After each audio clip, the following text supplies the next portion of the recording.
Alors cette question revient bien sûr très souvent.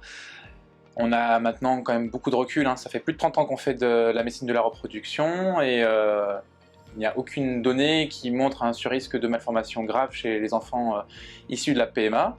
On a à peu près le même taux de malformation que dans une population de patients qui vont concevoir naturellement, d'environ 2,5%, qui peut aller d'une malformation peu grave avec des choses très sévères. Donc il faut être très rassuré vis-à-vis de cette question-là.